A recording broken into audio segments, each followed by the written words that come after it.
The HVAC system hummed, a low mechanical breath beneath the sound of rain lashing against the floor-to-ceiling glass. It was 11 p.m.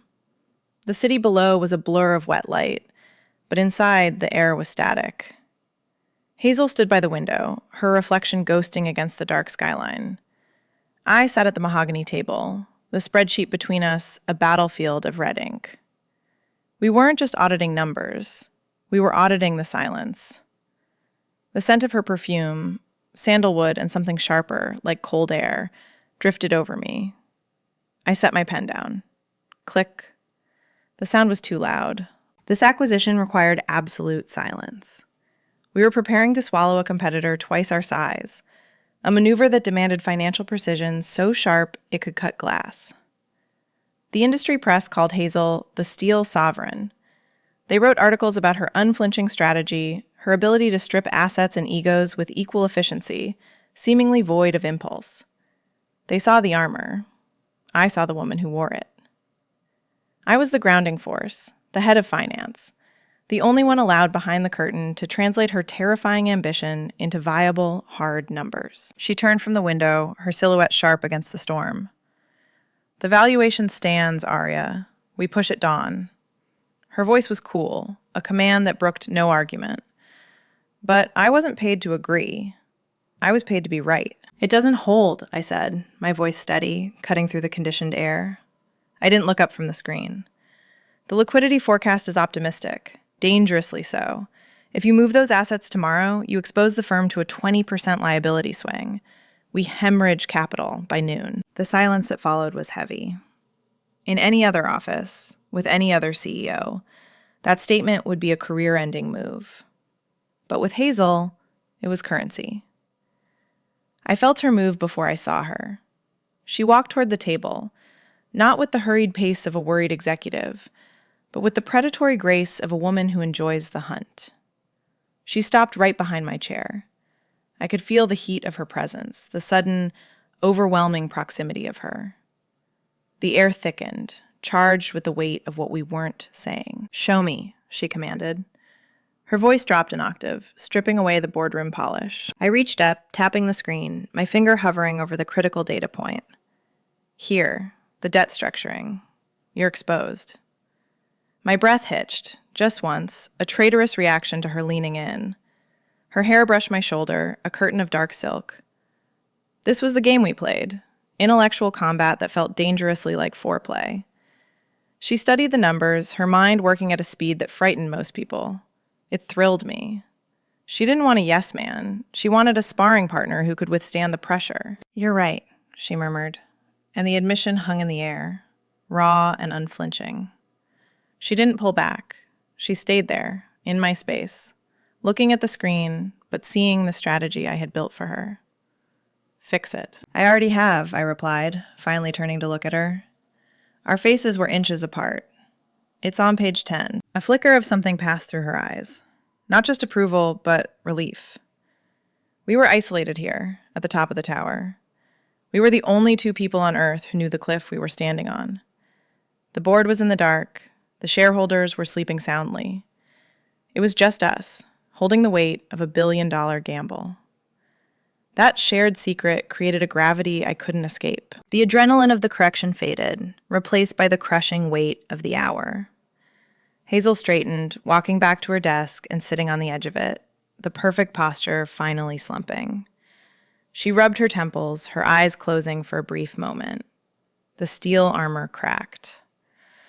"God, Arya," she sighed, the sound raw in the quiet room. "I don't know how we keep this pace." "We keep it because we have to," I said softly, watching the woman behind the title. For a second, we weren't CEO and department head. We were just two women, alone in the dark, exhausted by our own ambition. The silence stretched like a merger agreement waiting for a signature, filled with terms we hadn't negotiated yet. The moment stretched, intimately, before the world demanded us back. The timeline shifted. The preparation phase wasn't just a sprint. It was a calculated siege on our own endurance. Days bled into nights within the glass walls of the office, a seamless loop of gray dawns and fluorescent midnights. The city outside continued to turn, oblivious. But we existed in a suspended reality, a bubble of high-frequency trading screens and recycled air. My apartment became a theoretical concept, a place I paid rent for but rarely saw. Instead, my world narrowed down to the ergonomic curve of my chair, the sprawling oak of the conference table, and the rhythmic click of Hazel's heels on the hardwood. We were building a fortress of data, brick by brick, shielding the acquisition from the prying eyes of the market. But inside that fortress, the air was getting thin. There is a specific, dangerous kind of intimacy found only in the trenches of corporate warfare. It isn't born of romance, it's born of survival. We shared takeout coffee in the pre-dawn hours, the paper cups passing between us like contraband. We leaned over blueprints of financial structures, our heads bowed together like conspirators plotting a coup. I learned the rhythm of her breathing as she scanned a balance sheet. I memorized the way she held her pen, tight, controlled, distinct. We were forecasting market shifts, predicting volatility in the sector with godlike accuracy.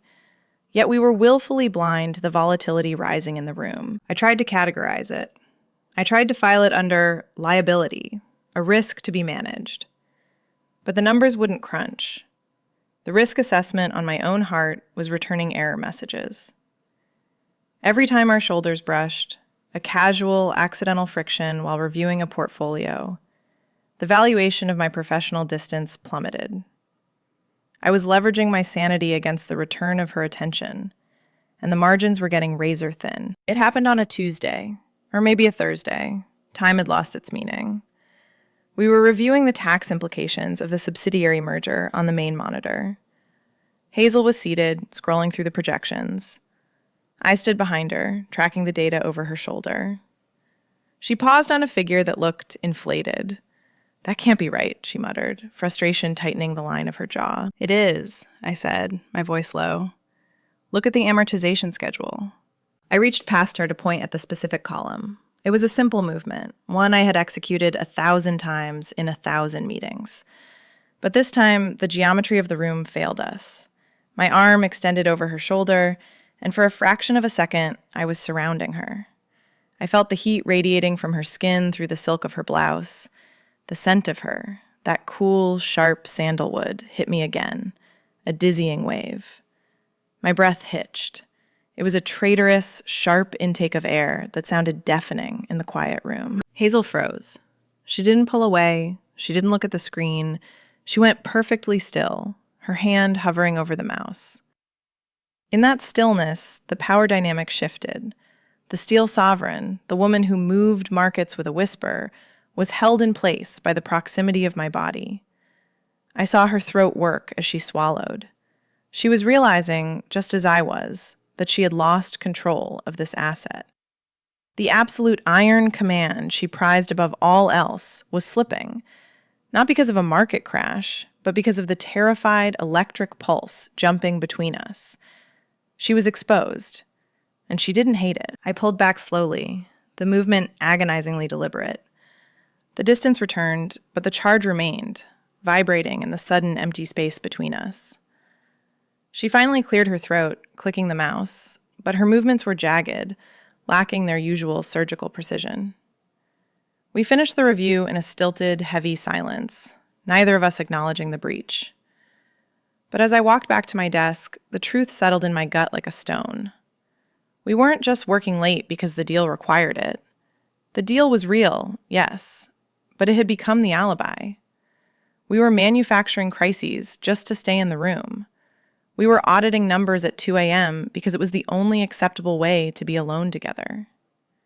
The work was the shield, and we were both terrified of what would happen if we ever put it down. The geography of our war changed. We left the sterile, controlled ecosystem of headquarters for the neutral ground of a luxury hotel in Chicago. The acquisition had reached the negotiation phase, requiring a physical presence that encrypted emails could not simulate.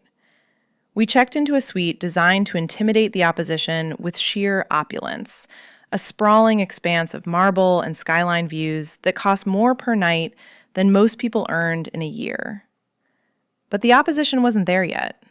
It was just us, occupying a space that felt less like a workspace and more like a sanctuary. The environment was a sensory shock.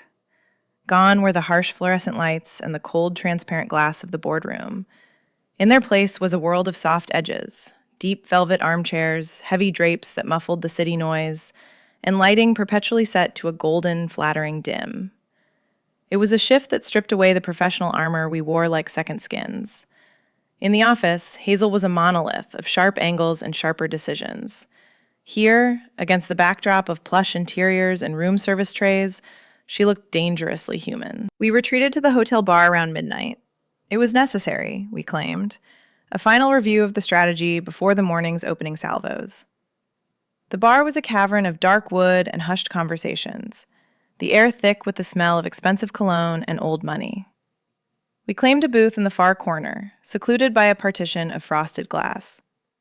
The rest of the room faded into a blur of background noise, irrelevant static against the frequency we were broadcasting. Hazel ordered a whiskey. Neat. I did the same.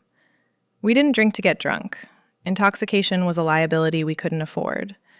We drank to dissolve the thin, rigid layer of corporate speak that usually dictated our interactions. The liquid amber was a solvent, loosening the tight knots of protocol. The ice in her glass clinked, a sharp punctuation mark in the quiet. I watched the condensation slide down the crystal, tracing a path like a tear, mesmerized by the simple physics of it, while the emotional physics of the room grew infinitely more complex. The leverage on the third quarter assets, Hazel began, swirling the glass. Do you think they'll bite? They have to, I replied, watching her hands. They're overextended. We're offering them a lifeboat. It just happens to be a lifeboat we own. She nodded, but her gaze drifted from the strategy papers on the table to my face. It was a direct, unflinching look that had nothing to do with quarterly returns. You predict everything, Arya. You map out every risk, every contingency. Do you ever get tired of being the only one who sees the cliff? The question hung there, suspended in the low light. It was a deviation from the script so sharp it felt like a physical blow. Someone has to watch the edge, I said, my voice quieter than I intended. If I don't, you'll walk right off it, chasing the next win. Maybe I want to, she admitted, the confession sliding out before she could catch it. She leaned back, the leather creaking softly. Power is isolating, Arya. Everyone sees the sovereign. No one asks about the cost of the crown. It's a cage, just one with a very good view. The admission stripped the air from my lungs. I was looking at the raw, unpolished truth of her, the loneliness that sat at the center of her ambition like a dark pearl. For a moment, the merger didn't exist. The billions of dollars at stake evaporated. It was just two women sitting in the dark, acknowledging the hollow echo of their own success. You aren't alone, I said. It was a dangerous line, a line that blurred the boundary between subordinate and partner. She looked at me, really looked at me, and the air between us charged, heavy and electric. I know, she whispered. We left the bar in silence. The walk to the elevator felt like a procession. The doors slid open with a soft chime, and we stepped into the small, mirrored box. The ride up to the penthouse suite was an eternity compressed into 30 seconds. The brass doors were unforgiving mirrors. They showed us not as CEO and subordinate, but as two women standing too close, breathing the same recycled air. I watched the floor numbers climb, 12, 14, 18, glowing red in the dim panel. We stood side by side, not touching, but the proximity was suffocating. I could hear the shift of her silk dress as she breathed. We weren't looking at each other, but we were hyper-aware of every micro-movement. Her hand twitched at her side. My pulse hammered against my collarbone, visible, undeniable. The elevator was a pressure cooker, sealing us in with the unspoken thing that had been growing between the spreadsheets. We were ascending, rising above the city, rising above the rules we had written for ourselves. The bell dinged for our floor, a sharp intrusion. The doors opened. We stepped out into the corridor, the hallway stretching like a decision we hadn't yet made. The carpet dampened our footsteps, but nothing could dampen the noise in my head. The silence followed us, heavy with the promise of what might happen if we finally stopped walking. The return to headquarters felt less like a homecoming, and more like a re-entry into a hostile atmosphere. If the hotel suite had been a sanctuary of gold light and velvet silence, the office was a cold shock of chrome and aggressive fluorescent glare. The morning after didn't bring a hangover from the whiskey. It brought a hangover from the vulnerability. We had stood on the precipice of something real in that elevator, and the moment the doors opened, Hazel didn't just step back. She retreated behind a fortress of reinforced steel. She treated the memory of our proximity like a compliance violation, a security breach that needed to be patched, logged, and buried under a mountain of non-disclosure agreements. The shift in the air was immediate. The temperature in the C-suite seemed to drop 10 degrees. Hazel moved through the corridors with a renewed, terrifying efficiency, her heels striking the marble floor like strikes of a gavel. She called me into her office at 8 sharp. I expected a debrief on the Chicago negotiations. Instead, I walked into an ambush. She sat behind her desk, the vast expanse of glass separating us like a demilitarized zone. She didn't look up when I entered. She just slid a report across the polished surface, my risk assessment for the merger's phase 2. "This is sloppy," she said. Her voice was devoid of the warmth that had bled through the night before. It was the voice of the steel sovereign, calibrated to cut. I picked up the document. It wasn't sloppy. It was precise. It was flawless. I knew these numbers better than I knew the lines of my own palm. "It's accurate to the decimal, Hazel. The projection models are solid. The assumptions on the liability cap are naive," she snapped, finally looking at me. Her eyes were hard, flinty things, refusing to acknowledge the woman standing in front of her. She was attacking the work because she couldn't attack the tension. She was trying to find a flaw in the data because she couldn't handle the flaw in her own defenses. "You're exposing us to unnecessary risk. I won't sign off on this." "You asked for aggressive expansion," I countered, my voice steady, though my pulse jumped at the injustice of it. I didn't retreat. I stepped closer to the desk, invading the sterile zone she was trying to enforce. "This isn't about the liability cap. The numbers hold. You're looking for a reason to push back, but the market doesn't care about your hesitation." "I am not hesitating," she said, her voice dropping to a dangerous whisper. "I am managing an asset. And right now, the volatility is unacceptable." She wasn't talking about the merger. We both knew it. The air between us crackled, dry and static. She was using her authority as a shield, wielding the CEO title to keep me at arm's length. But I refused to be managed like a declining stock. The tension spilled over into the board meeting an hour later. The boardroom was a theater of the absurd. 12 men in expensive suits sat around the oval table, shuffling papers, completely oblivious to the fact that they were merely an audience for a play they didn't understand. Hazel stood at the head of the table, projecting the image of absolute control.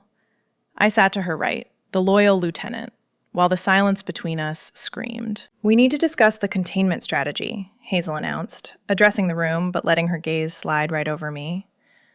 "The integration carries a high degree of unpredictability. My recommendation is to delay the final signing until we can guarantee stability. We cannot afford emotional decisions in this sector." The board nodded sagely, murmuring about prudence.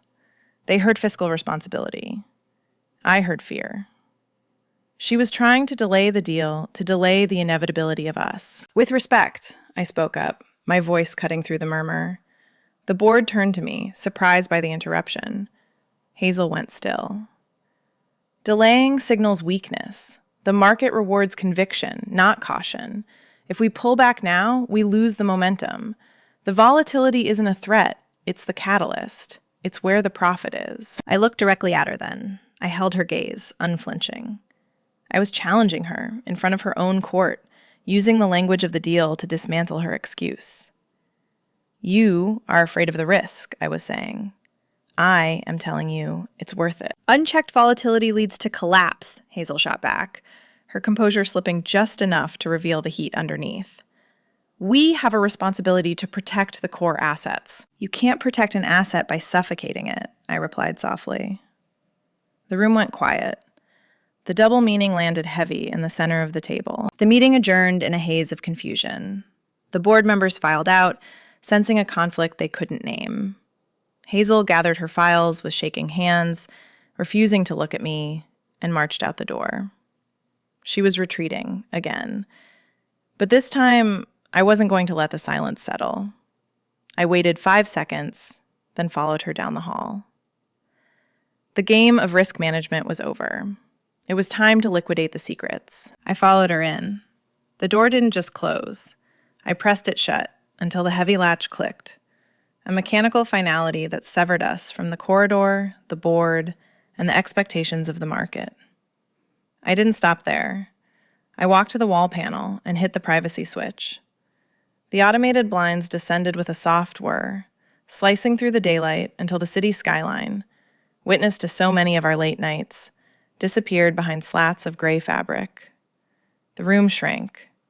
The vast corner office, usually a symbol of transparency and reach, became a vault. It was just us now. No analysts to interpret the silence, no shareholders to vote on the outcome. Hazel stood by the window, her back to me, her silhouette rigid against the filtered light. She was vibrating with the energy of the fight we'd just had, a coiled spring of indignation and desire. She didn't turn around. She spoke to the glass. "You crossed a line," she said. Her voice was low, controlled, but I could hear the fracture running through the center of it. "You don't challenge the chair in open session. That was insubordination." "It was necessary," I replied, my voice steady despite the adrenaline flooding my system like a chemical spill. "You were tanking the deal to keep me at a distance. You were prepared to burn millions in capital just to build a firewall between us." She turned then. The look on her face wasn't the cool detachment of the steel sovereign. It was furious. It was human. "I am protecting this firm from a reckless exposure." "No," I said, taking a step forward, crossing the invisible demarcation line of the carpet. "You're protecting yourself." I walked around the desk. It was the one boundary she had always kept between us, the massive slab of obsidian and chrome that served as her altar of command. I bypassed it. I stood in her personal space, the zone reserved for threats and lovers. "Tell me the truth, Hazel. Not the press release version, not the quarterly report version. Tell me why you're running." She looked at me, her chest rising and falling rapidly beneath the silk. Her eyes searched mine, looking for an exit strategy, a loophole, a clause she could exploit to escape the conversation. But I had blocked the exits. "I can't afford this kind of variable, Arya. I operate on precision. I operate on knowing the outcome before I make the move. You," she gestured vaguely between us, her hand trembling slightly, "you are an unquantifiable risk. I don't know how to hedge against this." "You don't hedge," I said softly, stepping closer until I could smell the sandalwood and the fear. "You invest." The silence that followed wasn't empty. It was the vacuum before an explosion. The air charged, thick and static, heavy with the accumulated weight of 3 years of side glances and unspoken words. I saw the fight leave her shoulders. The armor dissolved, leaving only Hazel. A woman standing on the edge of a cliff she had spent a lifetime avoiding. "I'm terrified," she whispered. The admission was a seismic shift, a crash of the internal market. If I let this in, I lose the control I need to survive up here. I don't know how to be this vulnerable and still lead. "You don't have to survive alone anymore," I told her. "That's the merger. That's the deal." She didn't answer with words. She moved. The distance between us, maintained for years by protocol and fear, collapsed in a single breath. Her hands found the lapels of my blazer, pulling me in with a force that belied her usual restraint. The first contact wasn't tentative. It wasn't a question. It was an answer. It was precise, inevitable. A contract finally signed in the only ink that mattered. Her mouth met mine, and the world outside the office ceased to exist. It wasn't frantic. It was exacting. It was the culmination of every stolen glance, every late-night review, every argument disguised as strategy. I felt the cool edge of the desk press against my lower back as she crowded me, reclaiming the space she had tried to abandon. The taste of her was shock and familiarity all at once. Coffee, mint, and the underlying, terrifying heat of her need. My hands found the silk of her blouse, the fabric cool under my fingertips, contrasting with the feverish warmth of the skin beneath.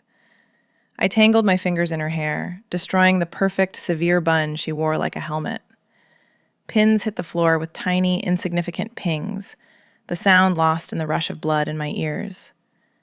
She made a sound against my throat, a low, desperate noise that shattered the last of my professional reserve. "Arya," she breathed, pulling back just an inch, her eyes dark and blown wide, searching my face for regret. "We can't undo this." "Good," I said, and pulled her back in. The glass wall didn't just crack, it pulverized. We were no longer managing the asset. We were the asset. The volatility wasn't something to be feared, it was the engine, the heat, the very thing that made the risk worth taking. In the dim light of the sealed office, amidst the scattered papers of a billion-dollar acquisition, we finally balanced the books. The deficit of touch was paid in full. The morning after the lock turned, the office lights flickered on with the same sterile hum as always. The janitorial staff had already cleared the coffee cups, and the servers in the basement continued their silent, blinking vigil. To the casual observer, the junior analysts, the receptionists, the board, nothing had changed. Hazel was still the steel sovereign, walking the corridors with a stride that cut the air like a knife. I was still the head of finance, trailing a step behind with a tablet full of projections. But the invisible architecture of the firm had fundamentally shifted. We carried a volatile secret between us now, a heavy, golden thing that weighed in our pockets like a hidden asset. The office became a theater. We performed our roles with an exactitude that bordered on art. But beneath the surface, the current was running dangerously hot. It was in the small, unseen spaces that we claimed our returns. During the quarterly budget review, surrounded by 6 senior VPs and a sprawling spread of pastries no one touched, her hand found my knee under the mahogany table. Her face remained completely impassive, discussing yield curves and overhead reduction, while her thumb traced the line of my inner thigh with maddening slowness. I didn't flinch. I kept my voice steady, answering a question about tax shelters, while the heat flooded my system, warring with the air conditioning. It was a dangerous game of chicken, played in a room full of spectators who saw only the suits, not the skin beneath them. Across the trading floor, a glance became a conversation. A nod meant tonight. A pen set down too hard meant, I need you now. The surprising dividend of the affair was efficiency. We stopped fighting the pull and started using the gravity. We were a perfectly synced unit, moving through negotiations with a telepathic rhythm that terrified the opposition. The energy we used to waste on maintaining the wall was now poured into the acquisition. We decimated the competition. We anticipated market shifts before they happened because we were finally operating on the same frequency. The thrill of the secret sharpened our edges. We were high on the adrenaline of the hidden, fueled by the knowledge that the most valuable thing in the building wasn't in the safe. It was us. Then the variable changed. A priority notification from the Regulatory Commission landed on Hazel's desk at 4 p.m. on a Friday. A surprise external audit, triggered by a competitor's tip about improper governance. The atmosphere in the executive suite curdled instantly. The secret, once our fuel, became our liability. If they found out, if they saw one text, one lingering look, one lapse in judgment, the merger would dissolve, and Hazel's entire tenure would end in a boardroom coup. "We have to go dark," Hazel said, standing by the window where we had first kissed. She didn't touch me. She couldn't. The blinds were up. The auditors were already in the lobby. "I know," I replied, my voice hollow. "Complete compartmentalization. You're the CEO. I'm just the numbers." It was a test of the new bond. We had to perform indifference so convincing it would fool a forensic accountant. We spent the next 48 hours in a war room, separated by legal counsel and stacks of files. We didn't touch. We didn't speak about anything but compliance. I watched her turn into the steel sovereign again, cold and impenetrable. But this time, I saw the effort it took. I saw the slight tremor in her hand when she poured water. I saw the way her eyes sought mine for a fraction of a second before hardening against the room. We worked the problem together. I built the defense, she delivered the narrative. We dismantled the audit's premise piece by piece, using the very closeness we were hiding to anticipate each other's moves. We weren't fighting the attraction. We were channeling it into survival. When the auditors finally packed their briefcases, satisfied and oblivious, the relief wasn't just professional. As the heavy door clicked shut on the final exit, Hazel leaned back in her chair, the mask slipping. We realized then that the liability was actually our greatest hedge. We didn't survive the audit despite the relationship. We survived it because we were fighting for something much more than just the stock price. The culmination of 6 months of sleepless nights and clandestine strategy sessions came down to a single hour in the boardroom of the target company. The setting was a mirror image of our own headquarters, but the air here tasted different, metallic, hostile, and thick with the scent of blood in the water. This wasn't a negotiation anymore. It was an execution of the deal we had engineered in the dark. The long mahogany table was crowded with 20 stakeholders, a mix of tired legacy board members and aggressive hedge fund managers who smelled a payout. They were the audience for our final performance. Hazel stood at the head of the room, the focal point of every gaze, projected against a screen glowing with the acquisition metrics. She looked impeccable, the steel sovereign in full armor, but I knew where to look for the cracks. I saw the slight tension in her grip on the laser pointer, the way her breathing was controlled, rhythmic, deliberate. We moved through the presentation with a synchronization that felt less like business and more like choreography. When she paused for a breath, I filled the silence with the exact data point the room needed. When she gestured to the revenue projections, I had the supporting evidence already pulled up on the main display before she could ask for it. We were speaking a language of nods and glances that no one else could decipher, a private frequency buzzing beneath the drone of corporate jargon. The board saw a CEO and her head of finance operating with professional efficiency. I felt the electric current of our shared secret, the knowledge that the woman commanding the room was the same woman who had unraveled in my arms the night before. Every time our eyes met across the table, the memory of that intimacy spiked my adrenaline, sharpening my focus. We were weaponizing our connection. The pitch was perfect, until the 60-minute mark. We reached the slide on post-merger integration, the most volatile variable in the deck. A silence settled over the room, heavier than before. Then, Marcus Sterling, the opposing chairman, a man who had built his reputation on destroying deals at the 11th hour, leaned forward. He didn't look at the screen. He looked directly at Hazel. "Your numbers are pretty, Hazel," Sterling said, his voice a low rumble that vibrated through the polished wood. "But they rely on a retention rate of key talent that is historically impossible. You're banking on stability in a workforce that hates you. If the talent walks, the asset is worthless. You're buying a shell." He paused, letting the doubt infect the room. "I don't think you have the capital to stop the bleed. I think this deal collapses in 6 months." The room turned cold. It was a direct strike at Hazel's leadership, framing her ambition as blindness. I saw Hazel stiffen. For a fraction of a second, the steel sovereign flickered. She had prepared for financial questions, for legal hurdles, but this was an attack on her ability to hold the human element together.